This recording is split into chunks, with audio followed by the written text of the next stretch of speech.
Vüsal Cəfərov hal-hazırda direktor və zavuşların həvalə altında olan pullarını mənimsəyirlər. Belə əllərdə faktlar da var. Goranboy rayonunun Qaraçılar kənd sakini Minare İsayeva Kanal 21-ə müraciət edərək işlədiyi təhsil müəssisəsində üzləşdiyini iddia etdiyi problemlərlə bağlı şikayətini səsləndirib. Minare İsayeva bildirir ki, o hazırda Qaraçılar kənd tam orta məktəbində ibtidai sinif müəlliməsi kimi fəaliyyət göstərir və 30 illik pedaqoji staja malikdir. Onun sözlərinə görə şikayəti Gəncə Daşkəsən Regional Təhsil İdarəsinin müdiri Elçin Kərimovdan və Goranboy Naftalan təhsil sektorunun müdiri Vüsal Cəfərovladır. Müəllimə iddiadır ki, Regional Təhsil İdarəsinin müdiri tərəfindən ona səbəbsiz şəkildə dəfələrlə şiddətli töhmətlər verilib. Onun sözlərinə görə qanunvericiliyə əsasən regional rəhbərin birbaşa müəlliməyə intizam tənbəyi tətbiq etməyə səlahiyyəti yoxdur. Lakin Minare İsayeva bildirir ki, Elçin adlı şəxs tərəfindən ona bir neçə dəfə töhmət elan olunub. Şikayətçinin sözlərinə görə dəfələrlə dərs saatının az olması ilə bağlı narazılığını bildirdikdən sonra ona dərs yükünün çox olmasının güya qeyri-qanuni olduğu deyilib və nəticədə dərs saatı 10 saata endirilib. Minare İsayeva onu da qeyd edir ki, himayəsində birinci qrup əlil övladı var və bu vəziyyət onun sosial durumunu daha da həssas edir. Hüquqları pozulan müəllimə kanalımız vasitəsilə ölkə başçısı cənab Prezident İlham Əliyevə müraciət edərək ona köməklik göstərilməsini xahiş edir. Daha ətraflı vətəndaşın öz dilindən dinləyək. Mən İsayeva Minare, Goranboy rayonunun Qaraçınar kənd tam orta məktəbindən gəlmişəm. Gəlməyimin səbəbi Gəncə Daşkəsən Təhsil İdarəsinin müdiri Elçin Kərimovdan və Goranboy Naftalan Təhsil İdarəsinin müdiri Vüsal Cəfərovdandır. Belə ki, demək olar ki, mən işlədiyim müddətdə öndə gedən, mən hal-hazırda Qaraçınar kənd tam orta məktəbində ibtidai sinif müəllimi işləyirəm. 30 il stajım var. İşte bəli. Və nələr baş verir? Bu 30 ilin içində öndə gedən direktorlarla işləmişəm, onların rəğbətini qazanmışam, heç bir problemim olmuşdu. Bu Elçin Kərimov gələn bir gündən demək olar ki, gülüm qara olubdur, nə mənada. Elçin Kərimov ondan qabaqda olan, mənə qarşı pislik edən şəxslər haqqında mən ali orqanlara çatdırmışam, yəni sağ olsun ali orqanlardakı mənə dəstək olubdur, yəni problemlərimə. Daha sonra Elçin Kərimov Gəncə Daşkəsən Regional Təhsil İdarəsini mən onu belə deyərdim, şef adlandırıram, şefi. Çünki bəli, müdürü bir söz. Bəli, müdürü deyək. Demək ki, o mənə qarşı təhdidlər və təzyiqləri davam etdi. Niyə? Çünki o məni aradan götürmək üçün əlindən bütün gələn variantlardan istifadə elədi. Şiddətli töhmətlər verdi, qeyri-qanuni, aidiyyətsiz. Minare İsayeva olan yerdə biz korrupsiya faktları ilə işləyə bilmərik. Yəni qanunsuzluğu belə də təbliğ elədiyimə görə. Nə etməlidir? Minare İsayevanın necə lazımdır, alternativ xəstlərdən aradan götürməlidir. Sağ olsun bizim ali məhkəmələrimiz. Mən nə vaxta qədər məhkəmə qapılarında sürünüm, nəyə görə Elçin Kərimov kimdir və niyə bu müdafiə olunur? Və onun yaratdığı komanda demək olar ki, bir çətir altında biz bir güclü komanda yaradıqdır hal-hazırda. Gəncə Daşkəsən Regional Təhsil İdarəsində qohumlar, əmzadələr və bir ailənin üzvü, dövlət qulluğundan keçənlər, Emin Məmməd Tağıyev Elmin, Nalə Məmməd Tağıyeva nəyə görə təhsil idarəsində ali demək olar ki, vəzifədə çalışırlar. Buna baxmayaraq Elçin Kərimov, mən ikisi də bəli bir yerdə çalışırlar. Həm ər, həm arvad özü ilə gətirdiyi, sürət qatarında gətirdiyi, demək olar ki, Arandan gətirdiyi, Mingəçevir Yevlaxdan orada işləyirdi. Gətirdiyi bu şəxslər birlikdə orada çalışır. Hətta indi isə öz əmizadəsini gətiribdir, Pənah Kərimli.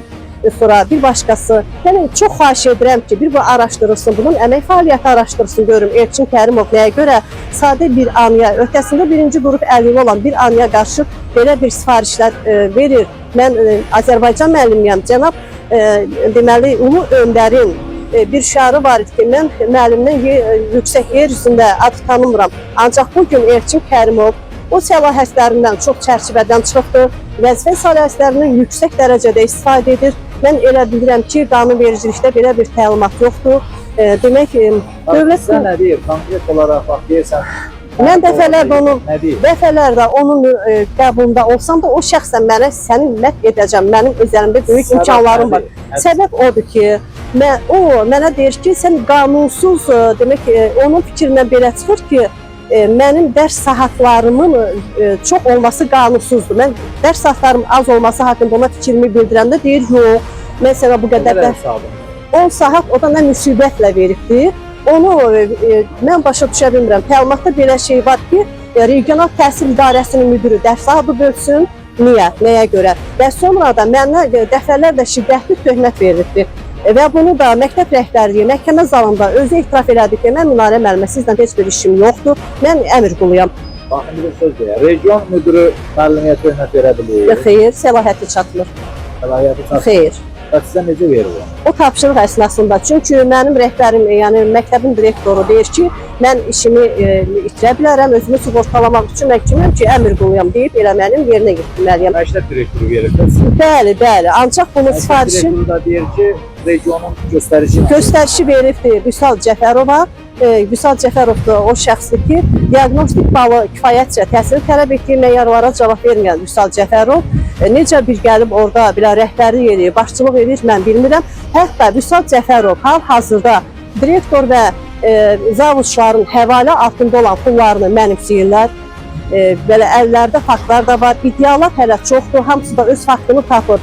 Mən buradan müraciət edirəm ölkə başçısı Cənab İlham Əliyev, mən buradan müraciət edirəm analar anası Mehriban xanım Əliyeva, bir ananın fəryadı, bir ananın səsi sizə çatsın. Çox xahiş edirəm. Ötəmdə birinci qrup əlil övlad var. Mən bu əlil övladla bərabər demək olar ki, təhdidlərə, tənqidlərə məruz qalmışam. Çox xahiş edirəm, ali qurumlar, baş prokuror, demək Dövlət Təhlükəsizlik Xidməti, çox xahiş edirəm, mən nəzarətə götürülüm və bu şəxslərin mənə qarşı elədikləri araşdırılsın. Mən xahiş edirəm, mənim evimdə çəkiliş gəlsin. Yəni, dövlət tərəfindən gəlsin görüm, mənim dediyim faktlar əgər öz əksini tapmasa, bəli, onda mən də cəza almağa layiqliyimi bilərəm. Bununla bağlı siz təhsil sektoruna, öz rayonunuzdakı sektora müraciət etmişsiniz. Mən sektora olanları bilirim. Mən müraciət hardasa aylar öncə etmişəm və o mənə sonra Kəlbəcər rayonunun Sarı Yer adlanan belə bir demək məkanından da, yaylağından bir çobanla xəbər göndərdi ki, mənə gələn zəngdə telefonumdadır ki, Minarə İsayevanı məhv eləyəcəm və o mənim elədiyim əməlləri birbaşa çatdırır nazirliklərə, yuxarı dövlət qurumlarına. Bunu mənə xəbər göndərən Vüsal Cəfərovun demək olar ki, dostu adlandırımda dedi ki, sektor müdürü, bəli, Goranboy rayonu sektor. Eyni zamanda səni məhv edəcəm sözün region da deyir. Bəli, şəxsən Elçin Kərimov birbaşa deyirəm, heç bir yanlışlıqlara mən yol verə bilmərəm, yalan ifadə verə bilmərəm, çünki özüm müəlliməm, ziyalı bir ailənin qızıyam və nəyə görə mən bugün xəstə övladımı demək olar ki, narkotik tərkibli mən iynə vurub yollara çıxıram. Nəyə görə? Elçin Kərimovun da övladı, anası, bacısı var. Yəni biz Azərbaycanlıyıq. Mən prezidentin ən həssas qrupuna daxil olan bir vətəndaşam, anayam. Siz səbəbi nədə görürsünüz? Bax, niyə elə deyirsiniz? Səbəb belədir ki, demək olar ki, mənim hətta yerim satılmışdı, hərraca çıxarılmışdı. Mən yerimin satılan yeri, demək qanun çərçivəsində dəfələrlə Cənab nazirin qəbulunda da olmuşam. Sonra həmin müəllim işdən uzaqlaşdırıldı və onun verilən pullar dövlət tərəfindən bəli geri qaytarıldı. Buna görə də, yəni qanunsuzluğu ifşa etdiyimə görə, bəli, şəxsi qərəz, bir sadə müəllimdən şəxsi qərəzi bu nə dərəcədə düzgündür? Elçin Kərimov məsələn təlim adı ilə getdiyi xaricdə mülk ala bilir. Sonra Elçin Kərimov Bakıda, Ağ şəhərdə mülk ala bilir. Bir yoxlanılsın görün, bu şəxsin əmək fəaliyyəti, tarifikasiyalar, bunlar hamısı xahiş edirəm yoxlansın. Daxili nəzarət işçiləri gəlib, Gəncə Daşkəsən Təhsil Regional İdarəsinə mən getdim və Elçin Kərimov tərəfindən gizləndirildi. Nəyə görə? Mən kommunikasiya deyiləm, mən Azərbaycan müəllimiyəm. Adan Ziya, birbaşa iqtidaidən aliyə, bəli, bunun hamısını öyrədən Azərbaycan müəllimidir. Gizlədildi. Sonra mən Daşkəsən rayonunda Cənab nazirin qəbuluna gedəndə mənim üstümə fiziki strukturu olan güc tətbiq olundu. Kürəyimdə 19 yaşlı əlil olaraq mən çox xahiş edirəm, dövlətimdən bir daha təkrarən deyirəm, ali qurumlardan, Azərbaycanda olan ali qurumlardan, baş prokurorluq, Cənab prezident, Analar anası Mehriban xanım Əliyeva, sizdən dəfələrlə xahiş edirəm ki, mənim bu fikrim, bu fəryadım sizlərə çatsın. Hər birinizə təşəkkür edirəm və inşallah inanıram ki, mənim səsim mütləq nəzərə alınacaq. Təşəkkür edirəm.